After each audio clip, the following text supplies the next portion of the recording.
Mana Bruce Lee degan mashhur bokschi dunyoda qarang. Organizmga shu qadar azob bergan, o'tib ketdi olamdan, yosh o'tib ketdi. Organizmga azob berish kerak emas. Organizm bizlarga Alloh bergan organizmni tabiiy saqlashga harakat qilish kerak.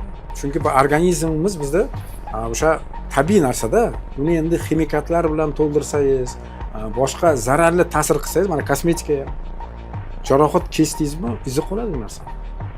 Uni qolmaydi, yaxshi bo'ladi degan narsa mutlaqo noto'g'ri. Shuning uchun o'zini nima qilish kerak? Mana men Tibetda o'rganib kelganman. Tibetda hamma kasalliklarni davolashda asosi immunitet. Immunitet bilan davolaydi. Immunitetni ko'taradi, immunitet o'zi insondagi kasalliklarni chiqaradi. Tushunyapsizmi? Uni tashqaridan ta'sir qilsangiz, u vaqtinchalik. Kosmetika qiladi, vaqtinchalik shiraya olish mumkin, qayerda to'g'rilash mumkin bu. Vaqtinchalik narsalar. Lekin baribir organizm o'zini rivojlanishga ketyapti. Organizmga zo'riqtirish, organizmni qiynash kerak emas. Mana Bruce Lee degan mashhur bokschi dunyoda qarang.